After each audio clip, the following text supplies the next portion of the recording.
Welcome to the Mixed Emotions podcast. This is your host Mihir Oak. This podcast is around is around emotions more um, for people across domains, across industries. It's still people, and it is still. It's not like like there's a saying that history it repeats itself. It's just the people, and then keep changing, and it's like their emotions, their stresses, how they manage situations, and then how context, and then how decisions come out, and so on. Thank you, first of all, for taking out the time to come and talk and share your experiences with us. Um, you have a lot of experience as a businessman across geographies. It's not only India. You worked in the United States. You worked in Europe, and across Asia. You've led businesses. You've invested in businesses.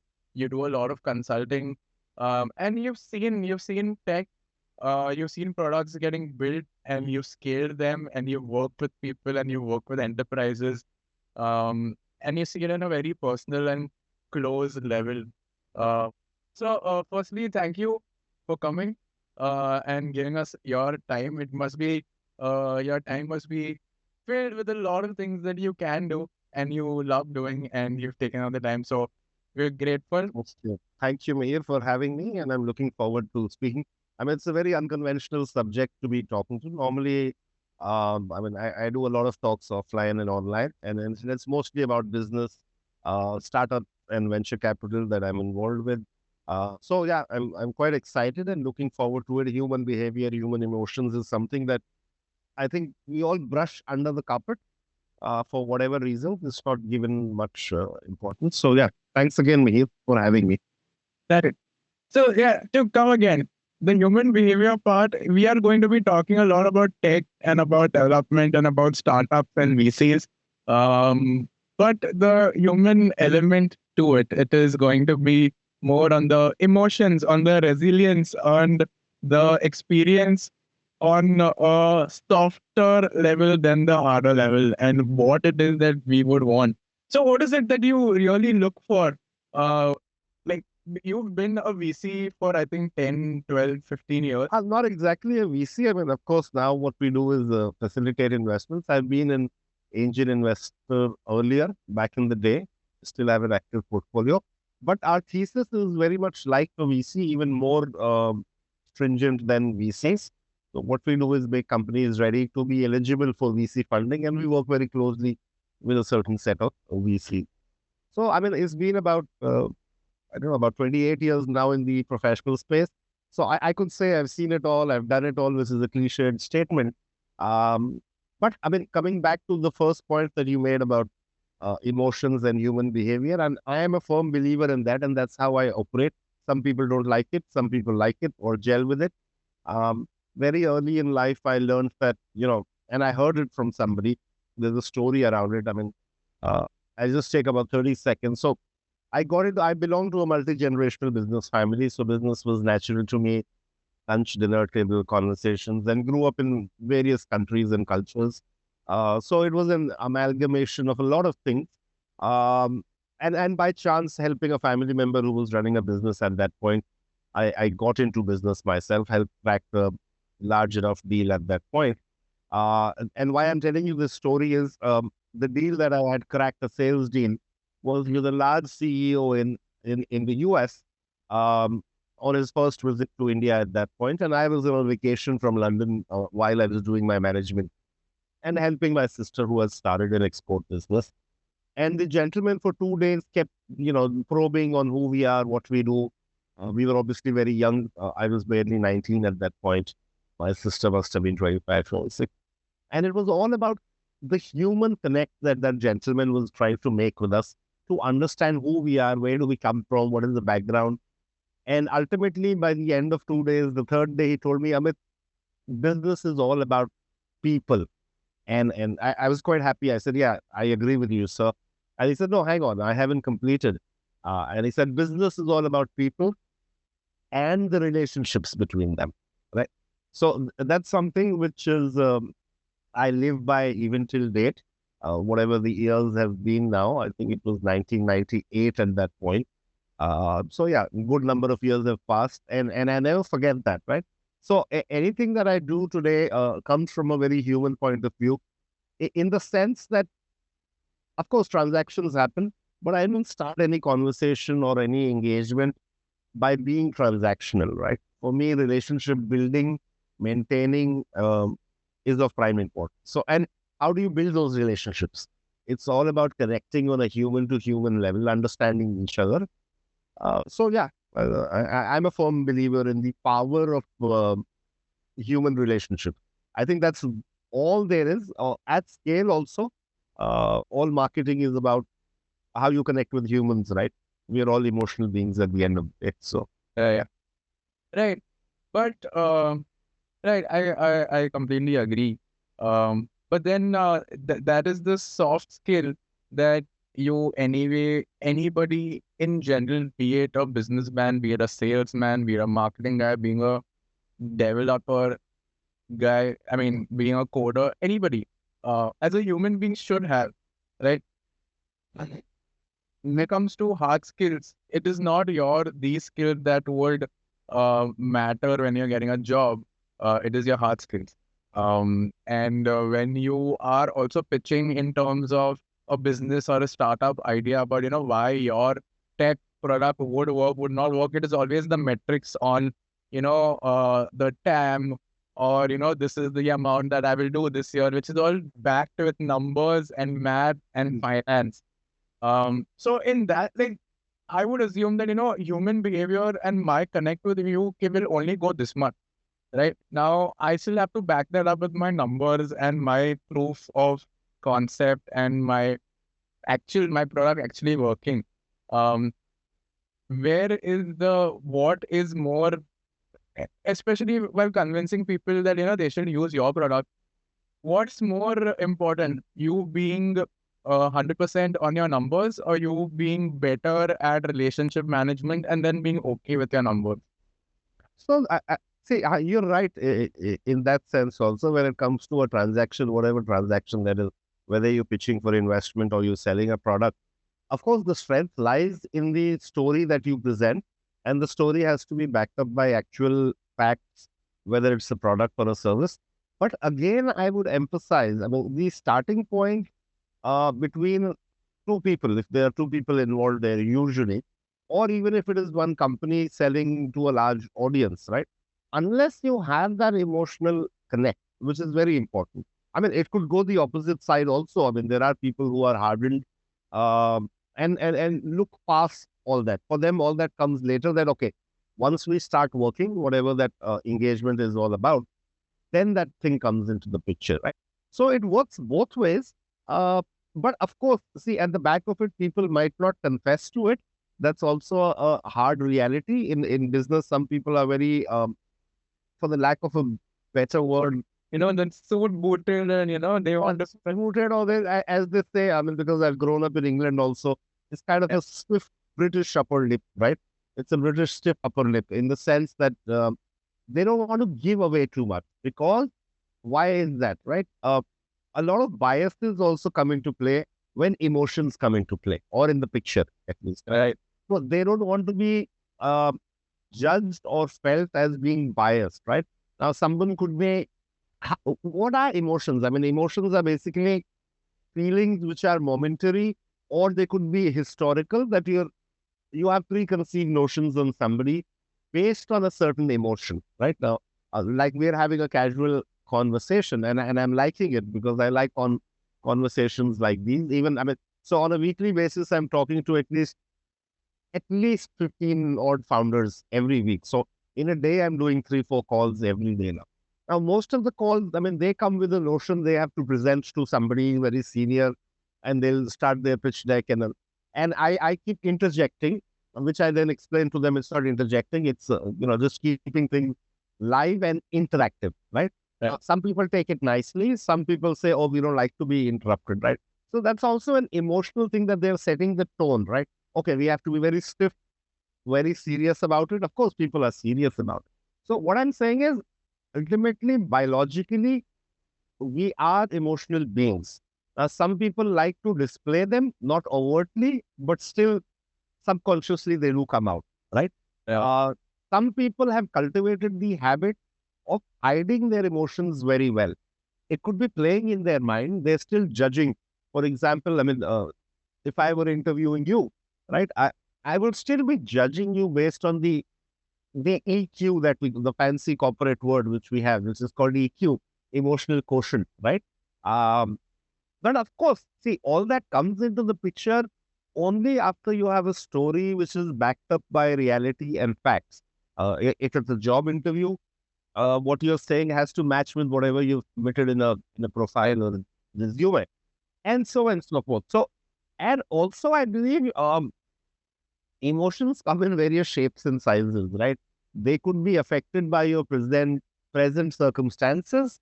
They could be, affected by historical circumstances which have happened. And most importantly, what I believe is emotions are formed by conditioning, right? Everybody is conditioned in a certain way. And the conditioning starts very early in our lives, right? Parental conditioning, peer conditioning, um, professional conditioning, and the most important, societal conditioning, right? Yeah. So the society conditions you, your environment conditions you in a certain way, right? So if you're working in a large corporate, right, where everybody is prim and proper, you're not allowed to display emotion. It actually shapes you as an individual. That this is the norm. Look, I'm working in a company with whatever 10,000 people. Everybody is like this, so I'm supposed to be like this, right? Right. Now, you leave that organization, but that condition doesn't leave you for a while. Right. So I think emotions do play a part. How much not, depends on a lot of factors. I mean, it's always a two-way street, right? Uh, one person could be receptive, the other could not be receptive. Uh, so yeah, I mean, we'll go on. I mean, on the conversation, I could go on and on this, and in fact, I've done a couple of talks also on LinkedIn, where we spoke about it. To your point about biases and to your point about conditioning and so on, my thought of asking you this question was more on the basis of um, the confidence, resilience, and if you are backed up by numbers, but you don't, but I mean, how do I put it to you? I have a startup, I have a product, okay? And I have to come to you and I have to raise money for it, okay? And I am not very good on the mathematical aspect of creating forecast analysis of my product, of telling you that, this is the TAM, this is what we can do in that TAM. And I've seen that, pitch decks have this, but I don't know and I can't think that fast on my feet but I have a product. I have a good product. I have customers. I have people that will buy, they trust us, they come back to us, we give services to them. In that, like, the reason I ask you this is that because founders normally are very, so many things are breaking around them. It is very hard to stay positive while speaking about it, irrespective of who you are. If you are a new person or if you're pitching or so on, you have to be positive no matter what. But it is a very it's a curveball kind of a situation. Like you want to do it, but you can see the backdrop that no, this might not happen. You're always on your feet. I mean, it's a crazy process. It's like my salute to people who can navigate that. On a single day, a founder could be going through a gamut of emotions, right? Right from downright negative, because any early stage startup founder, one thing that they're facing constantly is rejection. Okay, Yeah.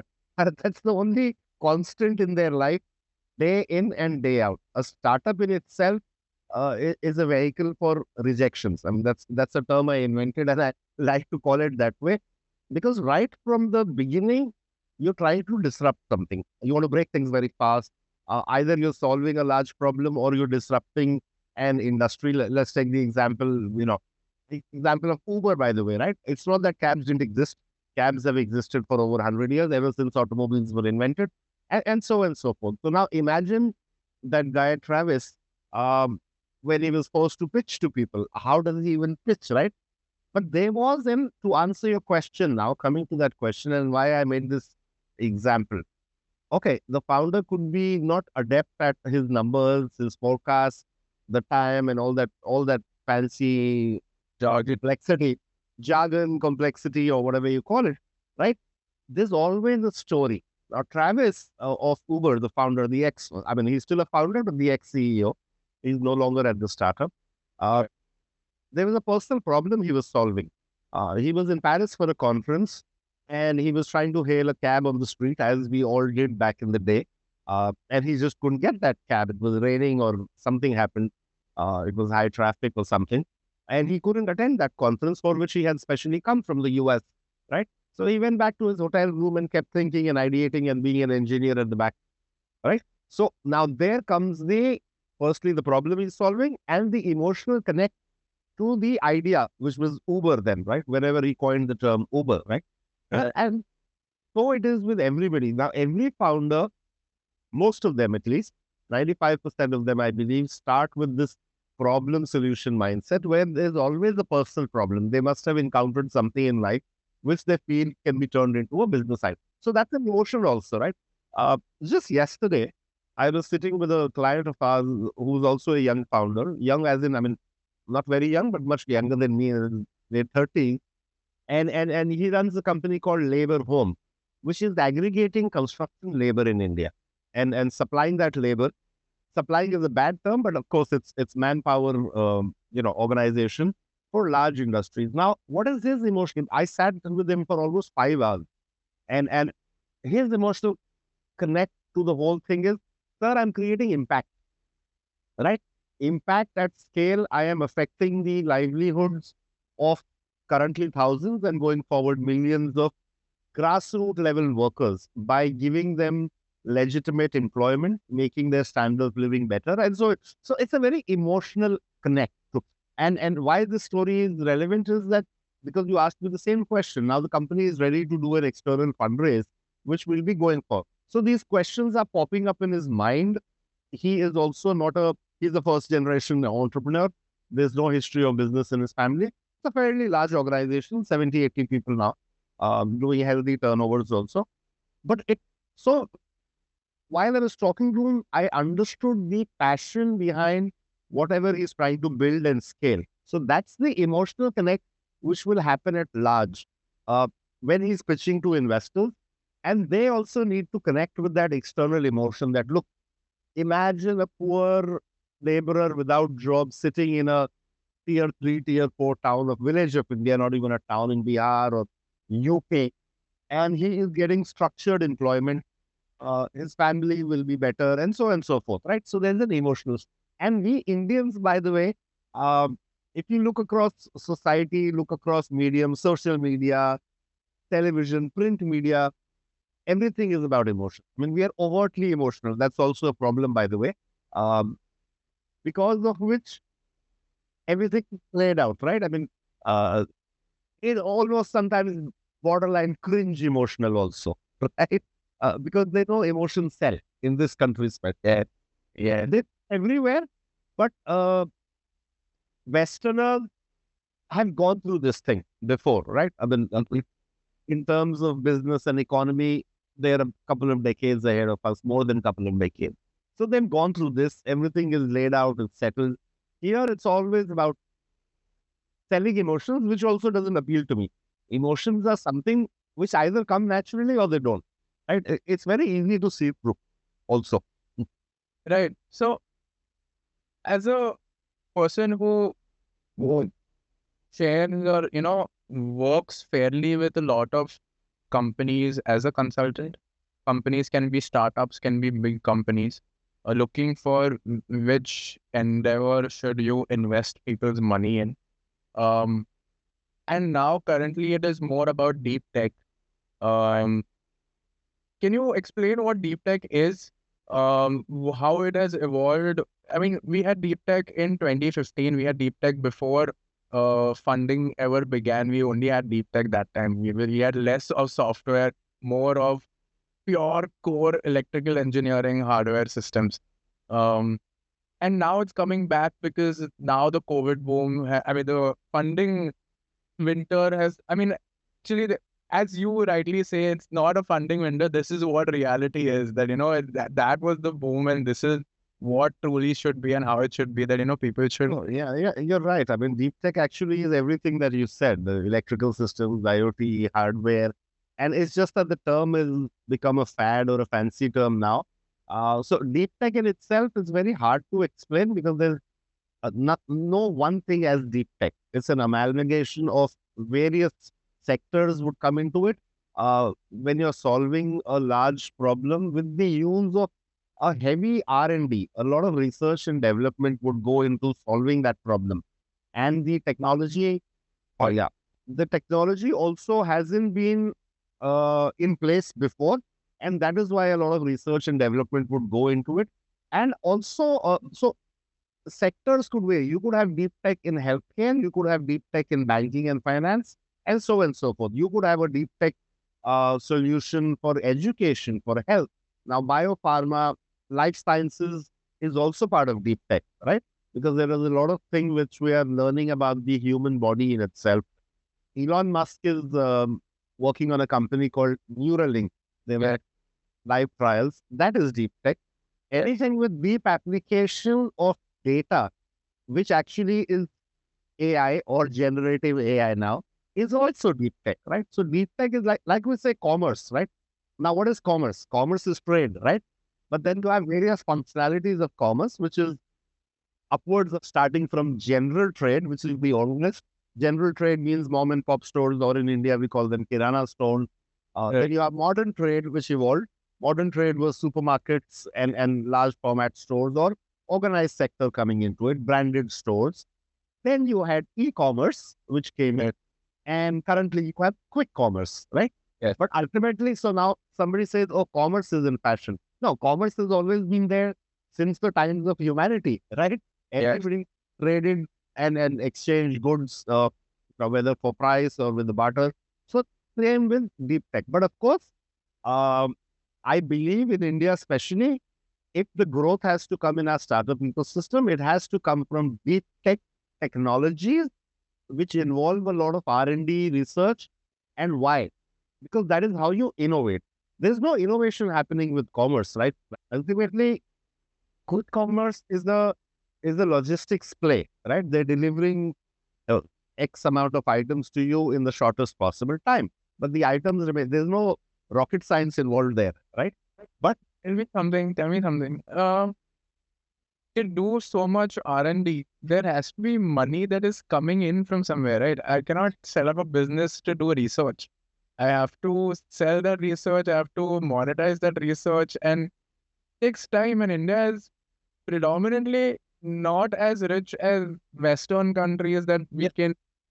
So things are changing in India, yet, of course, there's a huge gap where the risk-taking ability is not so much pronounced as in the Silicon Valley. There you have the capital is abundant, right? And thus the room for failure is also not looked down upon. So there's a lot of capital available for experimentation. We don't even come to know about ideas, which are still into R&D from the last. For example, OpenAI, right? ChatGPT has been into development from the past 8 years. Yeah. Entire world came to know when it was launched about 2.5 years ago. That doesn't mean a lot of R&D did not go into it or is still not going into it, right? Yes. Could that have been possible in India? No, I don't think so. Billions have gone into it. And if you look at interviews of Sam Altman himself about 5 years ago, they asked him, how would you monetize? He says, I have no clue. Yeah. I don't even know whether we want to monetize. Ultimately, we'll make an engine so powerful that we'll ask the engine itself, the machine, how to monetize, right? So that's the risk-taking ability in India. So the approach, I mean, there are a lot of avenues available for capital, right from the top from the bottom of the ecosystem to the top of the ecosystem. Top could be private venture capital and private equity. Bottom would be government grants, incubator grants, or funding which is coming in from Startup India schemes, Department of Science and Technology. All that is available. But again, is it enough in a large country? No, I don't think so. And the risk-taking ability is not there. So we work very closely with the IITs in India and their innovation hub, which are the hubs of R&D in India, right? There's nothing bigger than the IITs and we work very closely with a couple of them. We do know they have been allotted humongous amount of capital. Each IIT, the technology innovation hubs have been allotted about upwards of 100 crores each. Do they spend that money freely? No, they do not. Ultimately, it is public money, it is government money, so they're very cautious, right? If somebody asks for 50 lakhs, they would barely be given 10 lakhs, right? So the appetite for risk is much smaller here. Also, you have to look at what problems are people solving, or are they just merely copy pasting, right, from the books. So you have to go with a problem solution mindset and not the opposite, which has been happening in software, for example. People would create a product, what they think is the best product ever, with all fancy features or no features or whatever, then launch in the market, do a GTM, and keep looking for their product market fit or customers. So that's the conventional way. Deep tech, I believe you have to do it the opposite way, where you look at problems. You look at a set of 10 problems in different sectors, and then you create your solution accordingly, right? So you can't get, yeah. What you're saying is, I'll go sector-wise. I'll understand one customer's 20 problem. I'll create a platform solution and then maybe try and sell similar products to 1,000 other competitors in the same sector. Correct. Absolutely. I mean, that's the way to look at it. And how does that happen is when there is active collaboration between all stakeholders of an ecosystem, right? Currently, what is happening, and more so in India, everybody operates in silos, right? So the ecosystem comprises of, on one level, you have the academic institutes, whether they are the IITs or the triple IITs or the NITs, and so forth. Whatever are the institutes from where R&D happens or research happens or where they're learning things, right? Second level, as I told you, all these institutes, most of them have their own incubators or entrepreneurship cells or innovation hubs, right? There are 26 innovation hubs in the country. Okay. Then comes the part of a startup itself. Some ventures are incubated there. So as a couple of students get together and they start working on an idea, they get access to a lot of facilities and all the other things. Essentially a co-working space. Then you have private accelerators, incubators. Then you have corporates. Then you have investors, whether they are angel, venture capital, or private equity, right? Now, all these 5-6 people are working in silos. A VC says, my office is open. Let all the startups come to me. I will keep evaluating and I'll keep judging, right? Corporate says, okay, I am looking at interesting ideas which have already scaled up. We didn't do it, but let them flourish. Then I'll come and I'll look at them and I'll probably invest in them or acquire them, right? And the top level, which is the institute, they are either not implementing those ideas for want of funding or want of recognition from the industry or implementation. So imagine a scenario in deep tech. What is most important is everybody has to work together, right? The corporates have to be engaged with the R&D institutes, with the accelerators, incubators, and actively look at what are people working on and also give out their problem statements. So you have a large corporate like whoever, let's say a Tata, for example, or a Birla or an Ambani, they give out the problems from their various, these are multi-industry conglomerates, right? A Tata is in every industry imaginable. So their teams go out and give the problems. Look, we are facing this problem somewhere. Are there people working on such solutions? If not, please work on such solutions. We are ready to test them out in our live environment. They have hackathons and so on and so forth. Yeah, for the name's sake, right? Right now, what's happening is a bunch of people create some idea, some startup and all. They'll involve some sponsors, which are VCs or corporates, and then they'll do a demo day. Somebody wins that competition, gets a prize, end of story. Next 6 months, something else happens, right? But what happened to those kids who created that solution, they're basically left on their own. Right? Yeah. In this Silicon Valley, it's quite opposite, right? I'll give you an example of COVID. You'll be surprised to know all the modeling software which is coming out, the models which were coming out, predictive models on what is going to happen now, how many people are going to die in what country, and so on and so forth. They are all coming out of Harvard and Stanford. Uh-huh. So the professors and students there were actively collaborating with industry, right? Or the pharmaceutical companies on what to do now, when to do it, and so on and so forth, right? Mhm. It never happened in any other country or in India per se, right? I mean, firstly, everything was shut down here. So it was shut down there also, but they were still actively. So, right? That's an example of how they get involved in with the industry, right? Now, industry is everybody. So I think, and to your larger point of on why we are talking about emotion, again, it comes down to emotions only, right? I mean, how do you actually gather all those emotions at large and make them into something meaningful so that they don't remain as speculation. Now it's like 10 stakeholders in an ecosystem. It is not consumer supplier. It is not demand supply. It's demand supply for you also as a VC, you also as a corporate, you also as a Yeah. guy who's creating, all in the same category. No, so typically, see a journey, I'll explain to you a life cycle in 10 or 30 seconds is to a bunch of college guys, they come up with a solution for something, some industry, right? Now they struggle for 3-4 years. They beg, borrow, steal to get money. They create a solution. That's a typical journey, let me tell you, right? Yeah. Then they get a co-working space, an incubator, accelerator, possibly an angel investor invested in them. 3-4 years down the line, they've created something. They make it live. Again, they struggle to find PMF. The lucky ones do find PMF and they raise their first round of venture capital, right? So venture capital invest. Then they keep scaling. Yeah. Right? At some point it scales, they keep raising a lot of money. Now, when they've raised a lot of money, the startup has become big enough. That's the time when a corporate looks at it, right? Yeah. Like, oh my God, this might become a threat to me, right? I should have looked at it back then. Okay, now why don't I buy it? So this whole journey took 10-12 years. You have the example of a big basket. Yeah. Basket is owned by the Tata Group, right? Yeah. At some point, they took it over and now it's a corporate entity. But they never took it over when the idea itself started, right? Yes. Whoever started that, Mr. Hari Menon, I believe started it.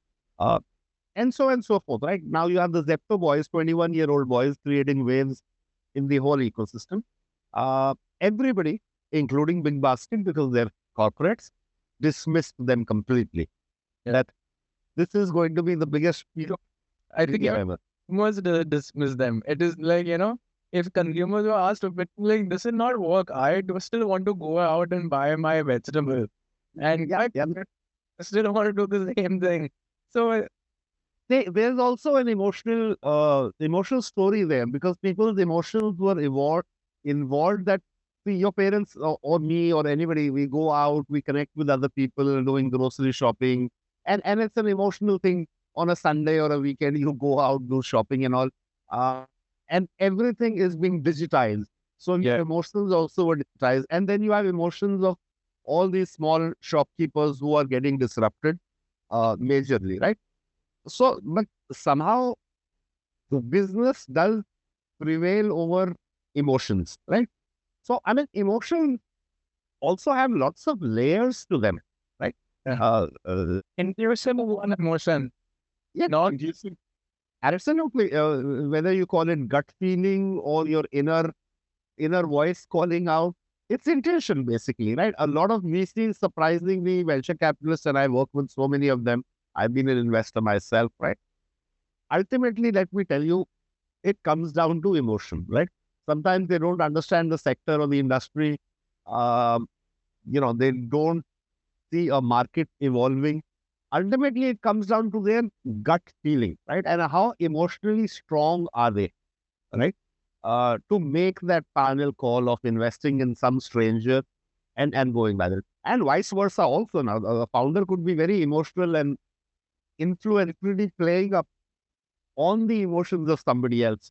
Folks, now right? I'm going to be impacting the lives of 100 million, 200 million people tomorrow. And that's very easy in a country like India where 1 billion. So even if 10% market you're capturing, it becomes 100 million, which is twice or thrice the size of most countries in the world, right? So there also emotional resilience comes in that ultimately it is a human pitching to somebody, whatever it is, whether it's a startup pitching or a product guy trying to sell his product, right? Uh, So so tell me something. So then tell me this one thing. Uh, as actually, I have a couple of questions on this topic.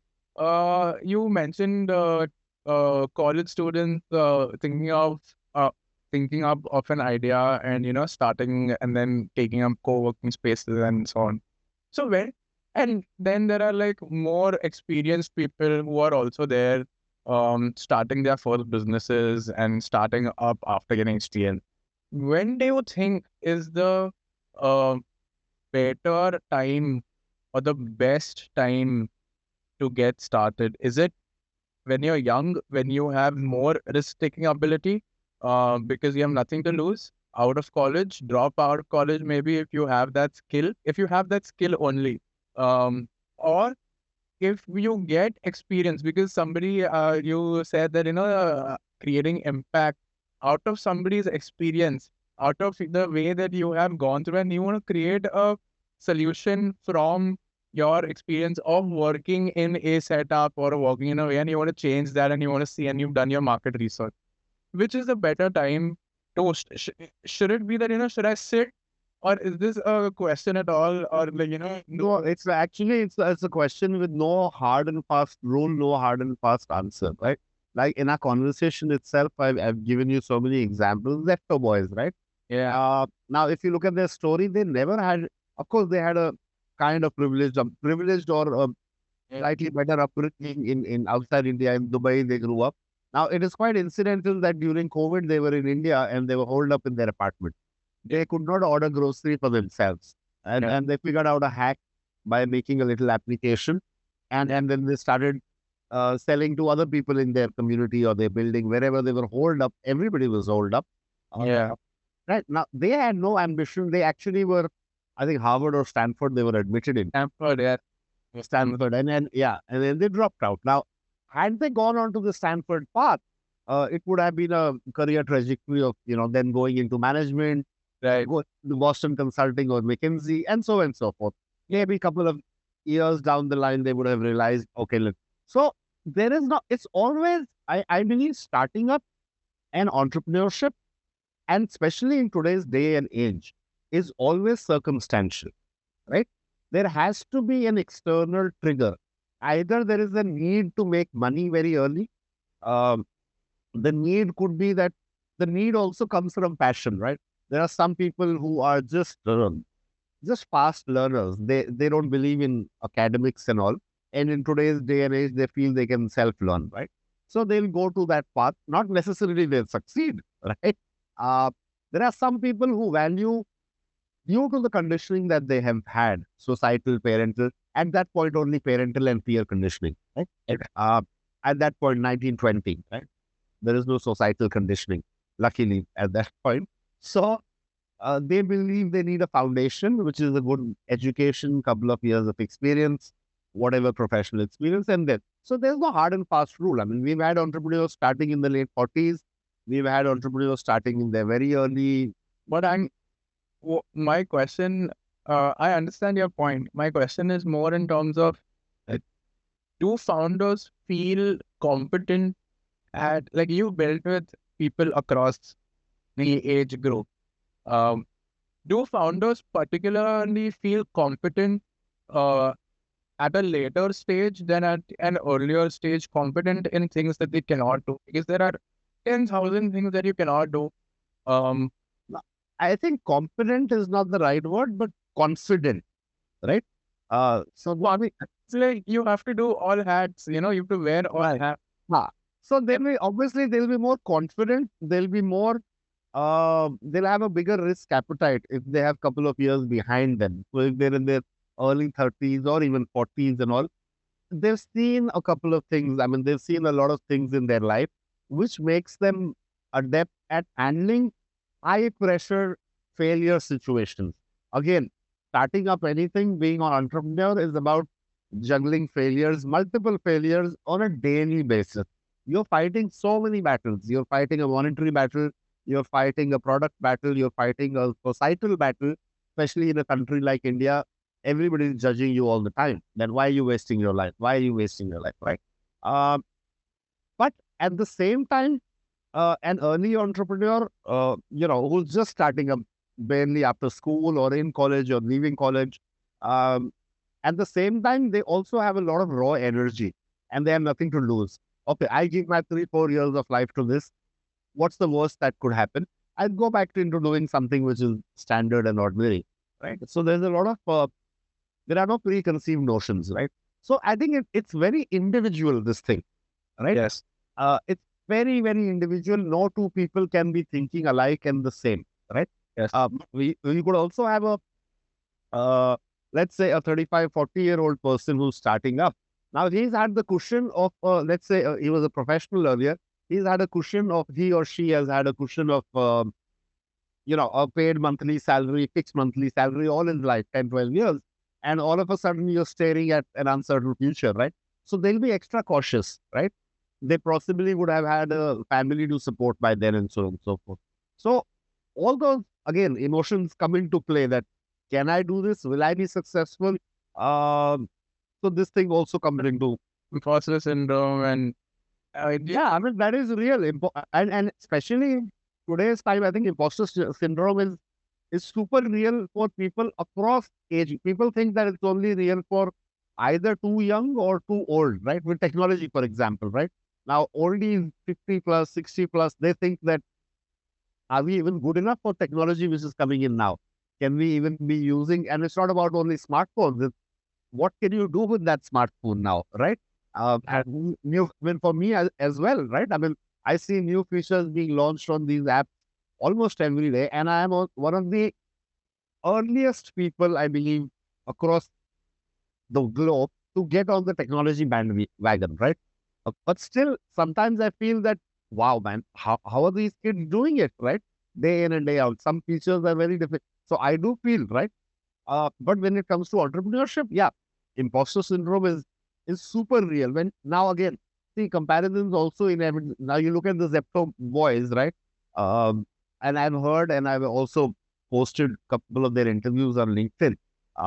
The confidence levels at 21 are far more mature than a 50-year-old that even I have spoken to or I speak to regularly, right?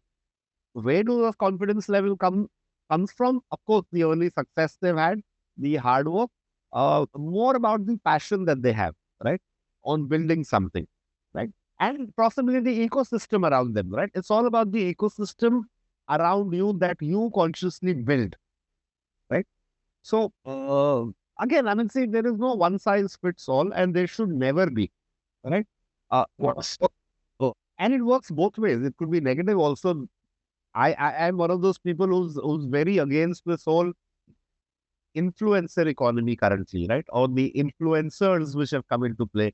They make it they try to sound that it's very easy, right? 10 things to do this, 10 things to do that, make epic money. Some guys even written a book, Make Epic Money. I don't know. He loves the word epic and also another word, right? So what are these people doing? They're corrupting an entire generation by giving them quick fixes to things which don't exist. See, life and then entrepreneurship in general does not come with an instruction manual, right? Yeah. So these people are trying to give an instruction manual. Nobody can learn how to swim just by watching a YouTube video. If you have to go in the water. Yes. Now, you can extrapolate this analogy across life, across situations, right? No matter how many books you read about entrepreneurship, how many degrees you take, how many schools you go to, right? Unless you do something or get involved in it, right? Yeah. So, I believe it's all very individual and there is no good and bad also, right?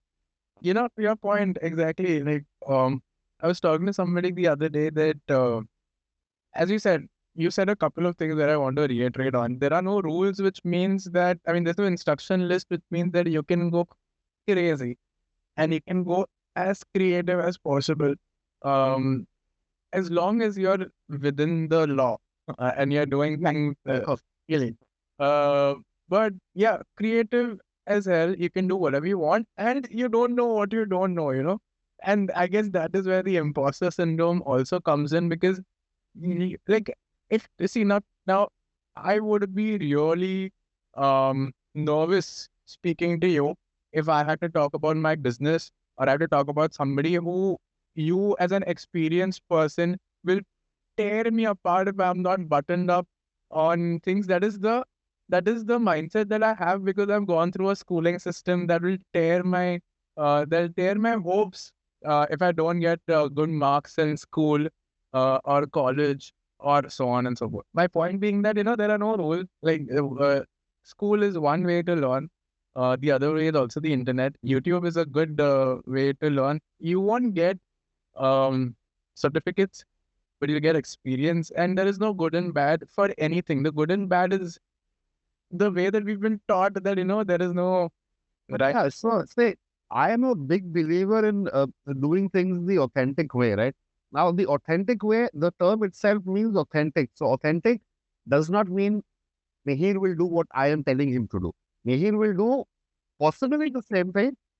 Yeah, possibly the same thing, but only if it suits your sensibilities and your situation, right? Yeah. You cannot blindly, I cannot blindly copy paste something which is written in a book, right? I find it very weird that, you know, so I'm a very incessant creative person in terms of writing, right? I write multiple times a day on LinkedIn, Yeah. and it's been for a while. I actually connected because of that, and Sure, we did. And some people ask me, I mean, what is the purpose? There really is no purpose to it. I'm not selling anything. Of course, we do have a business and we do write about it at some point or our services. But the ultimate aim is that in this information, hyper information age, on a daily basis, I'm absorbing so much. I'm reading so much. The only way to defragment, this is a word from the old Windows software, defragmentation of the hard drive. The only way to defragment my own hard drive, my brain, is to express it, to write it, right? So I do it. And why am I doing it? For myself? Of course, people do engage. What I find it odd is somebody from someplace would come and say, well, I heard this thing being said by so and so person. It was written in so and so book. And I find it very weird, and I immediately point out to them, well, it must have been written, right? What do you think about it, right? yes, And don't agree to what I have written just because I have written it. Does it suit your sensibility, your situation, or can you adapt to it? And what's your opinion about it, right? This morning I wrote about something on thought leadership. What really is thought leadership? The fancy term that has, there are many thought leaders, that all kinds of leaders on LinkedIn anyway, right? yeah, Every 21-year-olds are leaders these days. Yeah, there are leaders to optimize your LinkedIn as well. So I have people who are LinkedIn leaders also, right? So ultimately, see, it's all about authenticity, how authentic you are with your inner self, right? With your own emotions. But see, everything, and I'm so glad we're talking about this. I myself keep coming back to this topic of emotions. Ultimately, it is about how we actually control, cultivate, and express our emotions, right? Number one comes into controlling. There are some people who are overtly emotional, right? Both on the negative side and the positive side. They could be emotional that some people are sob stories in themselves. They're always cribbing about something. This happened to my life. Do you know? I know certain people. I stay away from them for some reason. Do you know what happened to me yesterday? Do you know what happened? I am a graveyard of sorrow and blah, blah, blah, blah. At the same time, you have people who would be so full of themselves. Do you know I bought a car last month? Do you know I'm going to buy a house? Blah, blah, blah. I've got the best job. I've got the best business. Blah, blah, blah. So these are two opposite ends of the spectrum. When I say control, how does someone remain detached from their emotions? That is, detachment is something which doesn't come naturally, right? One has to cultivate it. That also in startups, and so because it's your baby, you start a startup or company where people invariably get too attached to it. yeah, But at some point, you have to start detaching. That this is a business. I am a shareholder. I am a shareholder. I am a My job was to create a business, to scale it, Yeah. and also to remain detached from the outcome, Yeah. right? It could be a $10 billion enterprise at some point, but you've created enough value for yourself and for everybody. At some point, you have to let go. So that is why detachment is, it has to be cultivated and it's very important. But right from the day one, you cannot be detached. You have to be hands-on and very attached also, right? So it's all about control and balance, right? Where you and it becomes very natural for those set of emotions only to come out to the world, right? Which are acceptable to the world. But then it's very hard to be vulnerable as well. Yeah, it is everybody is vulnerable. So again, it's very individual. Some people find it very hard to hide their emotions, uh, and vice versa, right? So, I mean, say, and that is why this is a whole subject in itself, emotional quotient. Some companies specifically look for EQ these days, right? And then post-COVID, actually, it became a fashionable word also. Yeah. Do you have EQ? I mean, I myself did 3, 4 talks on LinkedIn, live talks, right? Where we're talking about empathy and EQ in leadership and so on and so forth. Yeah. How much of it is actually being cultivated or implemented is the question.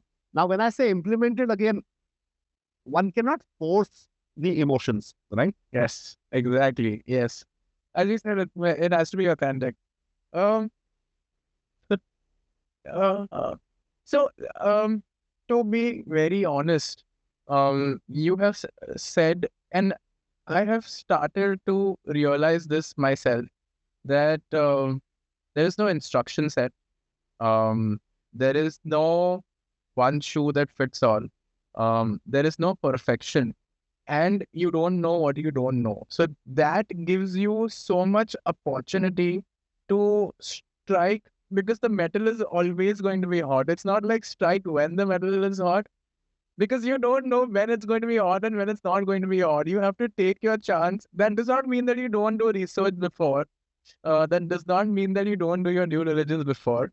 It just means that you don't know what is going to happen in the end. You have to stay attached and you have to jump around and you have to experience it. And I think it's a pretty good journey to be on, irrespective of whatever you do. You start up, you don't start up, but like passion is a big thing. Um, Actually, like detaching yourself from passion, it's dopamine. It's pure raw dopamine. So in that sense, do you believe in work-life balance? Yeah, interesting topic. In fact, I was deliberating about, I mean, I've written about it many a time and spoken to many people.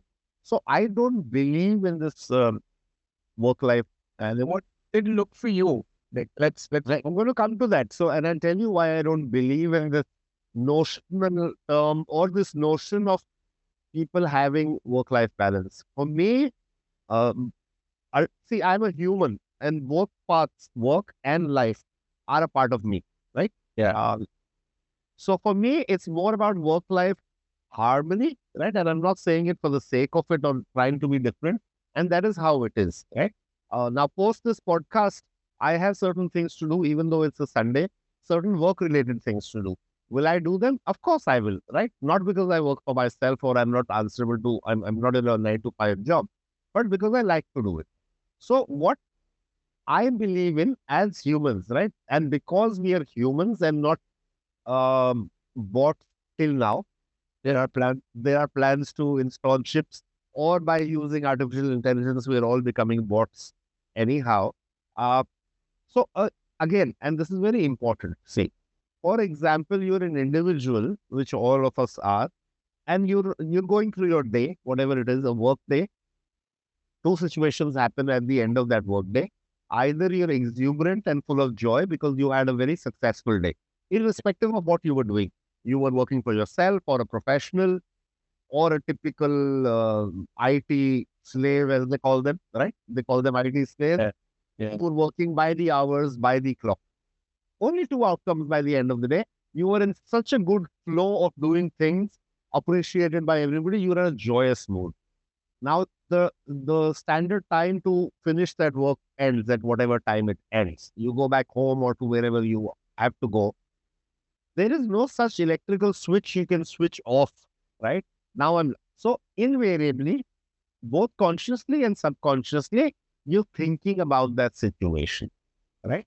Or that feeling, that emotion. You are very happy. Wow, I did well.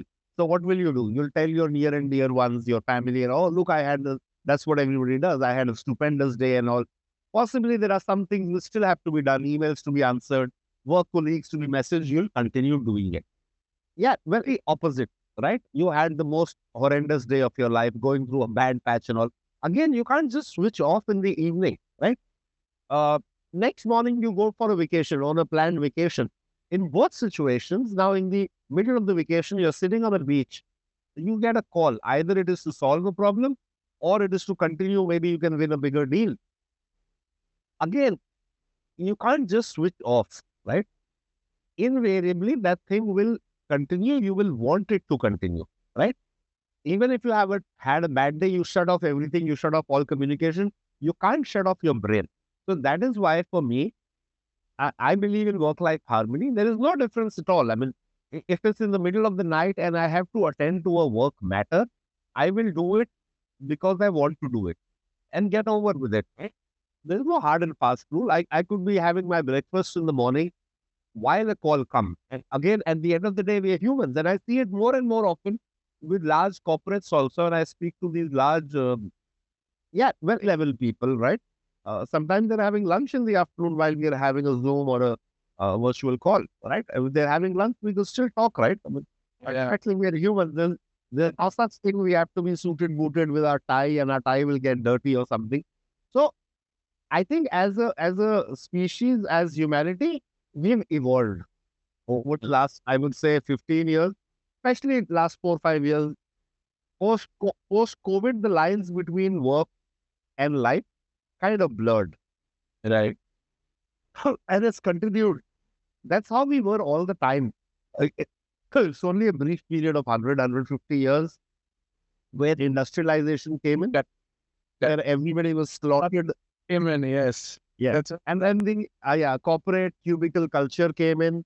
And so it's about 100. Otherwise, everybody was, work and life was more or less, it's all about, the same, right? I mean, there's no such. I would say, as you said, industrialization would lead to it. I mean, what are your thoughts on education, the way that it is set up? Is it, I mean, I think, as we grow out of college and we start working, everybody blames the way that, this should have been taught in school. That should have been taught in school. If I knew this in school, no, I would have known this right now. It's like if I ask you something like from your 8th standard syllabus, you'll not be able to tell me. And you're telling me that, this, because it's like the way that all of this hard and fast perfection, one shoe fits all, strike when the iron is hot, on these terms of productivity, of, setting, it's like, it's actually unfortunate that we talk about it, and it, I mean, in the sense that the entire world around us would still behave with deadlines and with timelines, and you are still succumbing to that pressure, whilst also, so it's a very delicate balance that one has to maintain, right? I mean, you can't have everything unstructured also. So there has to be a structure to certain things. Within that structure, there has to be a democratic, open kind of way of working, right? Within that structure. Otherwise, everything will be anarchist, right? Chaos, anarchist, or whatever you call it. As humans, biologically, we are lazy people. Let me tell you that, right? Biologically, we are programmed not to be working too much, right? At least mentally, we don't want to be stressed mentally, physically. Also, our bodies are not geared up to be like that. We evolved through that process. So, I think it is quite unfortunate on the education part, especially in countries like India and other developing countries, where a lot of emphasis So you have to understand where we are all coming from as a culture of scarcity, right? There was never a culture of abundance. Because of this culture of scarcity, everybody aspires to go one level up from wherever they are in life, right? Societal status, economic status, and so on and so forth. That is why everybody has been taught to follow the well-trodden path, traditional paths, conventional path. That you study good, you get good marks, you get a degree, then you'll become an engineer or a doctor or go into a large part of this country even now aspires to get into government service. A large part of this country, and surprisingly, the part which is not even completely educated, which is tier 2, tier 3 kind of cities. They all aspire. They spend 5 years, 7 years of their life just training for these exams. Where they are doing nothing, but just, so it's something called rote learning, where you're just mugging up something for the sake of passing an exam. Unfortunate. And now we are bearing the brunt of it. But now with technology coming in and so much of self-knowledge available, self-help available, I think things are bound to change, where people already, I think last 10, 12 years, people are not taking the conventional path. There's nothing wrong in taking the conventional path. But the point is, not everybody should be forced to take those paths. Correct. It should be optional, right? After options. Right. I mean, here it is, you complete 12 years of schooling. Immediately you need to do graduation. Then immediately you need to do your post-graduation. I've lived in various countries all my life. I grew up in Africa, in fact, and then in England, and then I lived in the United States, and in various points of time. So I've seen various cultures. Education is also a cultural phenomena, right? It depends on the culture and what society expects of a certain generation, and so on and so forth. So the previous generation, the generation of our parents, was more hardworking. They had their set boundaries to work within. They had their set rules and responsibilities. So they worked very hard. And now their generation or the third generation is coming as more options, right? To explore more options, to express their emotions also, and so on and so forth. So it's all part of evolution of culture, evolution of society. See, ultimately, we humans are very a funny species, right? We like to go back to the origin, right? Yeah. Originally, if I tell you, our Indian Gurukul system was about learning everything in life, right? Not restricted to one stream. The term university comes from the Latin term universita. It's a Latin term which means universal learning. You learn about everything.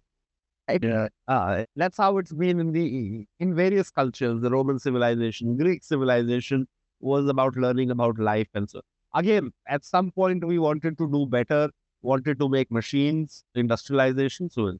So you take food, for example, right? Now the fashionable term is organic food. Now what really is organic food is how food originally was, right? So as humans, it is our nature to keep evolving, keep destroying or spoiling things and then going back to the original. And then at each stage, we would call it innovation. So organic food is an innovation, but ultimately it is the same food which was there 50, 60 years ago. And we pay double for it, right? So as why does this happen? Because it cares. No, it's scarce. So it is. It's like, let's say we've destroyed all environment, we've destroyed the trees and the greenery. Now, we make a building and we'll say, oh, 50% is allotted to only planting trees. Let's plant trees everywhere. Well, trees were there right from the first go, right? Whenever this universe, came into being or Earth came into being. So we are the ones. Why do we do it? Because the brain always wants to do something, right? A human brain wants to keep evolving, is very curious. What can I do more? Why are there 100 trees in the street? Maybe only 50 are needed. But when you cut down those 50 after a few years, you realize, no, those 50 were also needed for the. So, yeah, I mean, ultimately, it's all about our emotional needs, our psychological needs come from our emotions, right? Emotions also are conscious and subconscious emotions. Are you a spiritual person? Yes, I am. I'm very much a spiritual person. Yeah.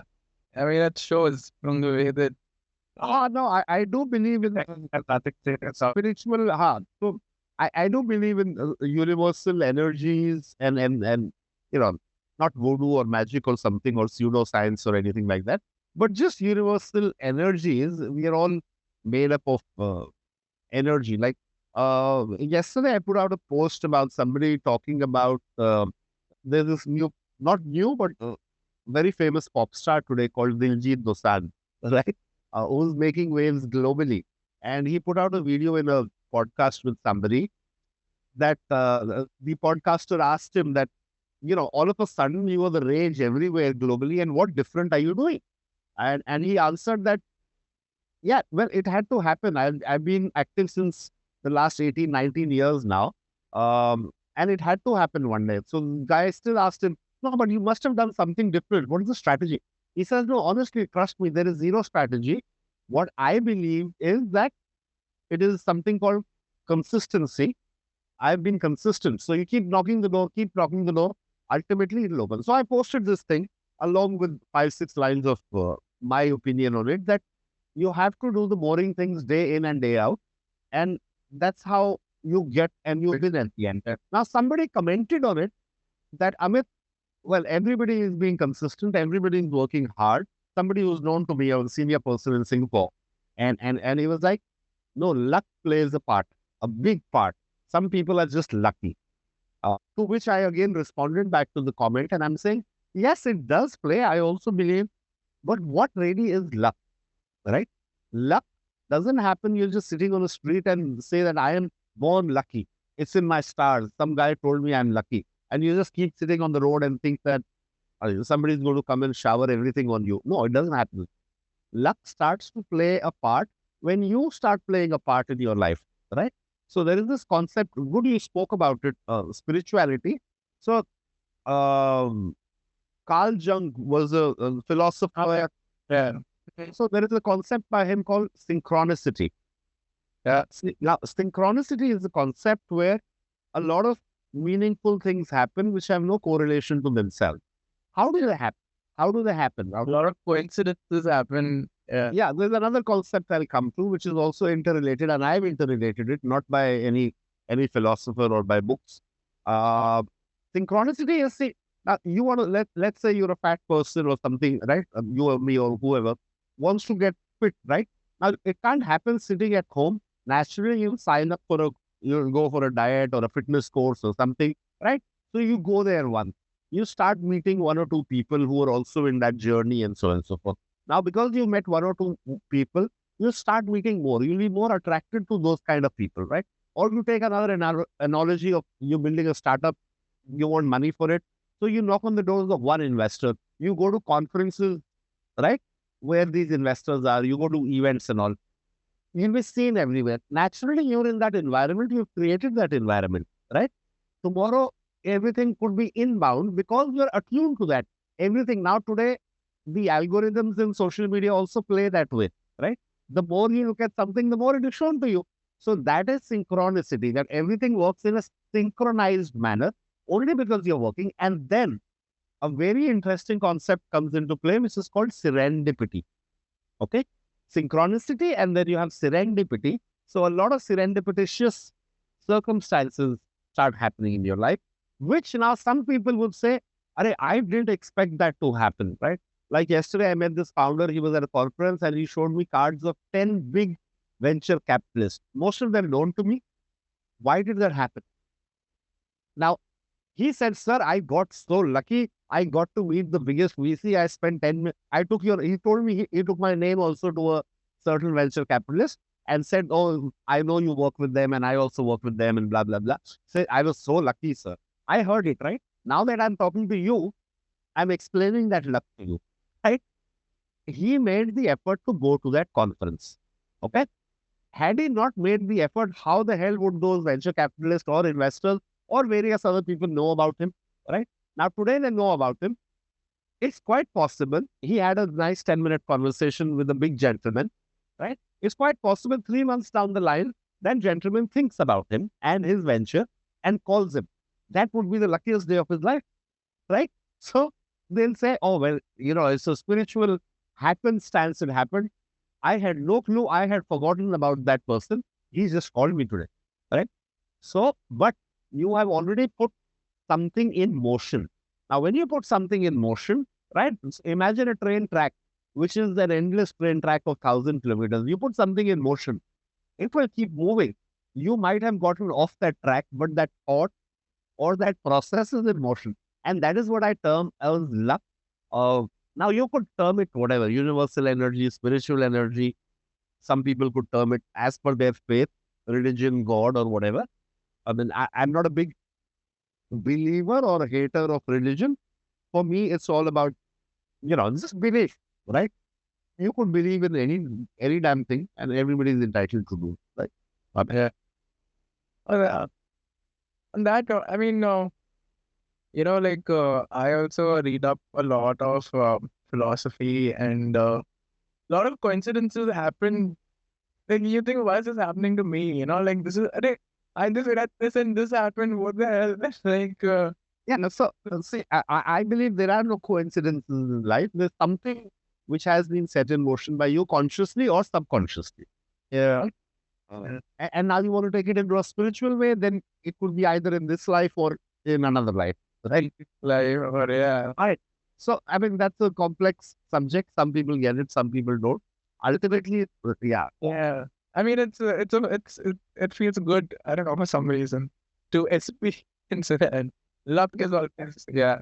Uh, I mean, had a lot of fun talking to you. Same here, me. Thanks. Yeah. Sorry. No, I just said thanks so much. It's been quite engrossing, very conversational, as I usually talk. I'm quite happy that we didn't do it in any structured way or a question answer kind of a format. So, Yeah. and thank you for having me. Thank you. But I still have one question for you, Sure. which is this I ask everybody. You are a traditional businessman. There are two questions. Bear with me. I'm sorry. You're a traditional businessman. And you are a uh venture capitalist. You can say, like, a person who invests money into things that will grow, and then return the money back to said individuals who are giving you the money to do it, and then work with people to grow that said investment. Point is that if I am a startup founder, growth stage, how do I approach you? If it's a tech guy, like, again, do you have a specific process, or do you is it like similar for most VCs? And Yeah, it's very similar. I mean, I will just reach out in a direct way possible or through a reference if there is a reference, but not necessarily. I mean, 95% of people come to us directly without any reference through LinkedIn or if you know from someplace. I mean, we don't do marketing at all. We don't do any outbound thing. yeah, So people have to know us from somewhere. Most of LinkedIn, since we put out a lot of content, I put out a lot, right, directly or an email, and obviously I have a little bit of brief on what somebody is doing, yeah, what is the startup about, and if it's a fairly mature one, then of course include a pitch deck and the numbers. And yeah, so the process is that we do have an initial, after reviewing that, and if it fits whatever has been sent to us in the written form, if it suits us and it fits our thesis, our thesis is very simple, which means that is this particular venture scalable in the next 5 to 7 years? And thus, is it venture fundable? Right? Two parts which are correlated. If there is something which is not scalable, that means it is not venture fundable, right? It could be a very perfectly legitimate business, but at some point we know it will not. So if these two things align, we do have a call. Usually it's me who has the first call and go through all the details of the product, the feature, or the service or whatever it is. And again, have a feedback. It's also about assessing. I mean, I'm putting it out. Usually we don't disclose this. Also assessing a founder's DNA, right? Every founder has a DNA to them, right? Mm. How persistent are they going to be? Is money the only need? Right? There's a lot of people whose only need at that point when they approach us is money, right? So my answer to them is money is the only need. There are thousands of people to give you money, right? Let's talk more about your product, your solution, and if let's just talk about it and how can we help you there and fill in the gaps and all those things. Now, if money is the primary need, Yeah. that means you have everything sorted. Now, if everything is sorted, then money should have also been sorted by now, right? Right. So then you make a judgment that if somebody is so desperate for money and that means they're not getting the money on their own, Mm. that means there is some other problem. Right. There has to be some other problem, whatever it might be. If they ran out of money, why did they run out of money, right? Or they could never ever raise money, then also it's a problem, right? Right. So of course we do judge somebody on that, and if somebody is a bit too casual about things, and so forth. Then if everything aligns, of course, then if there is enough conviction, our partner team itself, Okay. we take on engagements and see how we can further help that particular person. So it's very elongated. I mean, for us, it's a very elongated process. It could take 6 to 8 weeks sometimes to give an answer to somebody, and all the time cross-checking with them. So yeah. Right. My last question to you, for this one, I'm sure that I'll be calling you many more times. Is that what do you think is the purpose of life to you? Well, I still haven't figured that one out, despite all my years. But I think purpose of life is, and I'm going to give a very straightforward answer, is to be happy. Okay. It's just simple happy. Now, happiness can also mean various things for various people. Right? Yeah. Happiness can come from monetary success. Happiness can come from fame, from being known. Some people have this thing that they want to be known all across. Happiness can come from being in a powerful situation, whatever that situation could be. Politicians derive a lot of happiness from being in powerful situation. And a lot of startup founders derive happiness from being funded very nicely, right? So, but ultimate aim is to be happy and be content in the situation that you're in, whatever you've done in. And the purpose is also to leave an impact, right? We all have to go somewhere. So what is the impact that you are leaving for your near and dear ones or for a larger part of society, right? For the time that people are going to remember you. In about 50, 70 years, nobody remembers anybody. But at least for that time, you should have done some impactful work, right? Like Elon Musk, for example. I mean, he has many purposes to his life, which is to expand the human race, take the human race to wherever, to other planets and so and so. Well, that's his purpose of life. I think money. So for him, money, I'm sure, is not a motivation for him. I think a long, long time ago, money stopped being a motivation for him. Money is a number on a screen for him, right? Right. We all know. So it's individual, but ultimately happiness should be a goal. Like, in the US Constitution, the right to happiness is a right enshrined in their Constitution. Wow. Like we have right to education or right to health and things like that. So, and there's a beautiful movie by the name of Pursuit of Happiness. Yeah. Favorite movie. So I think the same question was asked to Einstein also and to some other people. I think one of the Beatle band members. And, when people ask people, right, what do you want to be? Everybody wants to be something. Nobody says you want to be. Ultimate goal is to be happy and content with your life. Right. Whatever that means, like. Whatever that means to you. Whatever that, yeah. But that's also a problem, right? I mean, I know we both haven't answered that. But it's also, Yeah, it's not one size fits all. So whatever happiness means to you, you should go to that. And ultimately, very little is required to expand. Ultimately, very little is required to be happy.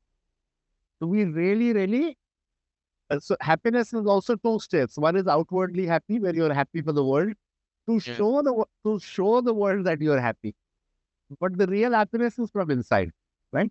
If you're very happy, content inside. And ultimate purpose, I think, to answer it in another way, ultimate purpose of life is to own your time at the end. freedom, right? So with freedom will come happiness also, right? When you own your time, and you have the flexibility to do whatever you want, work, life, balance, whatever, right? It all comes when you have the freedom to have bought your time. On that note, again, thank you so much. This has been an extremely, I will not put adjectives over here, but it's been No, quite engrossing, quite natural. Yeah. A lot of things, and we're looking forward to when it comes out. Thank you so much for tuning in, you guys. If you like this, then you can hit the like button. The algorithm likes it, gives me more views, and maybe I can contemplate on keeping this channel for free for you to see. If you hit the subscribe button, the algorithm likes that as well. But unlike the like button, this is more useful because you'd be actually notified by every time we do drop a video on this channel. If you have any complaints regarding the content that we drop or the questions that we ask or you want to give us any suggestions with questions or people that you want us to interview, we have added a feedback form in the description. You are very welcome to fill that up and let me know. If you hated this content and you do not want to see my face ever again and do not want to share it with anybody and do not want to refer this kind of content with anyone, then until you do tune in to my next episode or my last episode, or you do tune in, I would like to wish you in Truman Burbank's very own words, good afternoon, good evening, and good night.